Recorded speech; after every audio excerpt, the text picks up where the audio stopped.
Okay, so astrology time. Shane here, daily-astrocat.com. And today, hey everybody, is Monday. It's the 16th of February. So the moon's going to be in Aquarius all day long. So it's President's Day here in the United States of America. So that means a school vacation week here in Massachusetts. Mercury trines Jupiter in Cancer at 4:31 p.m. Now remember, those are perfections, right? We've already been under the influence of this, and we will continue to be under the influence of this for, say like another week or even two, right? Mercury's going to be going retrograde. It's going to start slowing down on Sunday coming up, right? So we're going to see that Mercury Jupiter thing a couple of times, once, twice, thrice usually is how it works, especially when it's at this particular juncture. So we will have a once, twice, thrice with Mercury and Jupiter, and that's going to be very, very interesting, okay, because we have Jupiter in Cancer, exalted. We have Mercury in Pisces, which is both in detriment and fall, but it activates different sectors of our brain, in a way that even like for non-natives, it's going to be it'll be a foggy time. You won't really know how you're going to be moving forward unless you listen to some of the tips here, right? So this is going to be an important theme for the upcoming Mercury retrograde. Told you, once, twice, thrice, feature prominently. Now, Mercury in Pisces is both in detriment and fall. Now, traditionally, Mercury does not like it in Pisces, right? Because the thoughts, they don't come in a consistently logical fashion. Think about it. Like, Mercury is the ruler of Virgo. Yeah, precise, logical. Mercury is the ruler of Gemini. Scattered, but brilliant, right? All over the place. Yes, those are the kind of things that we're used to, right? We're used to that brilliance, that logic, that pinpoint, that communication. That's why I'm tripping over my words, right? Mercury is in Pisces. Now, with that being said, let's think about this. Mercury in Pisces is very intuitive. So if you're missing if you can't get the words out, or you can't really pinpoint what the thoughts are, you can usually feel them, and you can convey it through feelings and through metaphor, through emotions.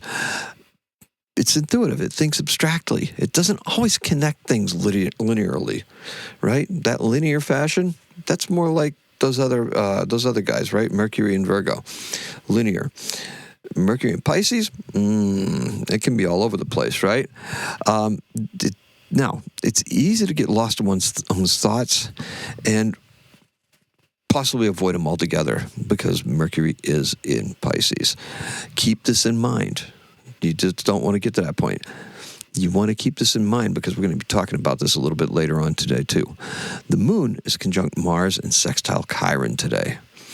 This sets a stage for tomorrow's new moon in Aquarius. And today's keyword is rehearsal. That's a loaded word, right? I like that. Now, the color is purple jade. Aquarius season is wrapping up, and the drive for innovation, bettering society, and unique expression will not be fading. What do you mean here?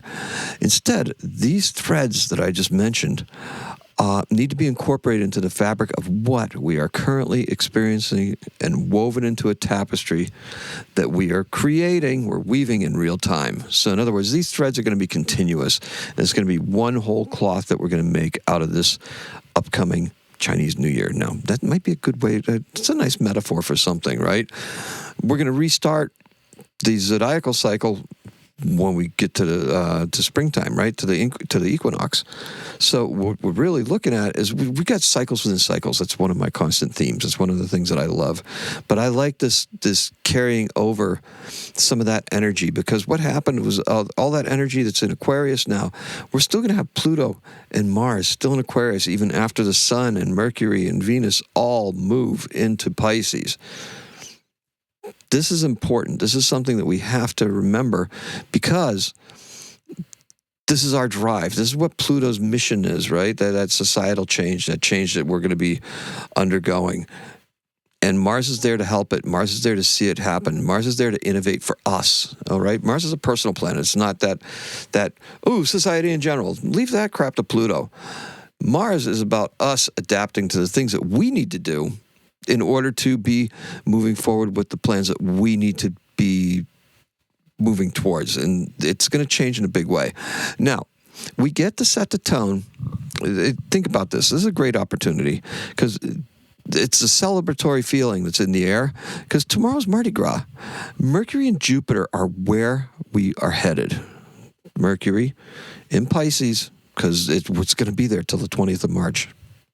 Okay, and it's going to be there even beyond that. So we're going to have to get used to this kind of energy from Mercury for a while. Now, because that retrograde begins, and it's not going to end till the 20th of March. So think about that. Now, Mars and Pluto are what we are striving to okay, so Mercury and Jupiter are where we are headed. Mars and Pluto are what we are striving to change. It is our reminder of what it is that we must do. So today, we're going to gather some information, but we're going to skip over the obvious, okay? What I want you to do is try to observe everything, okay? Just observe and see what kind of signs are being sent your way. I love it because some people put pictures of crows and stuff like that, or they'll see hawks or eagles or ravens. I mean, birds are constant. Birds are reminders. They fly up in the sky, and they're just wonderful reminders of what is, beyond our experience because they get to experience the world in a totally different way. Almost a mystical way, right? So we're going to gather that information, observe everything, and see what comes your way. Now, what are the signs that are out there? They're there, but can your mind be open enough to receive them? Okay. Now, natural curiosity is one of the great things about air signs, such as Aquarius, right? The ability to place such a high premium on thoughts, ideas, and lines of inquiry from an intellectual standpoint is enviable. Now, Mercury trine Jupiter is testing this, and some folks are going to find this very, very challenging, okay? Because this is not about that logical progression or anything like that. This is about our home, our base, shoring up what it is that we need to do, because it's Cancer things, right? So we're really just working on that home base, and that expansive Jupiter in the sign of Cancer, where it's exalted, is going to be like the best expression of what it is that we are doing or trying to currently do for ourselves in our living situations. It's just what we're trying to build for a home for ourselves. It would be even more interesting with, it's made even more interesting because at some point Uranus will be sextile with Jupiter before he leaves Taurus? Because that's where some changes are going to be happening as well. So let's think about this. We're going to open up to some new possibilities today. That's how we're going to get beyond this. If we can't really handle that Mercury in the fog thing, of the Mercury being intuitive, Mercury having to think abstractly and non-linearly, then what we're moving towards is revamping our understanding of our karmic mission here. Whoa, where'd that come from? Mercury and Pisces.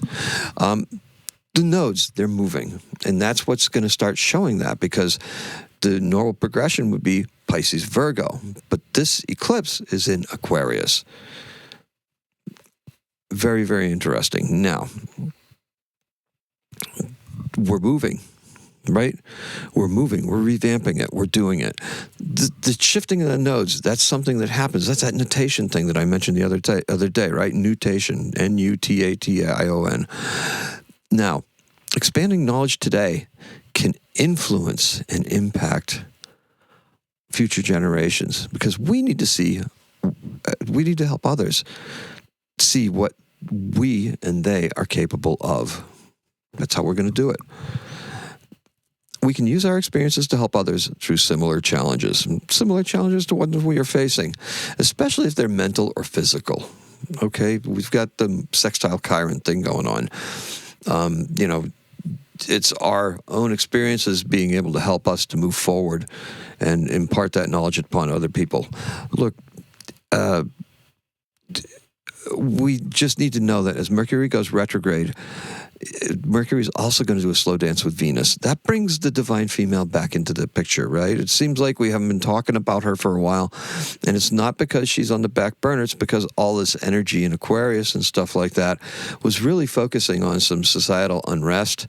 But now we're going to get back to some of that female energy. And as we deepen into the Pisces season, that becomes more and more evident, especially with Neptune in that first degree of Aries.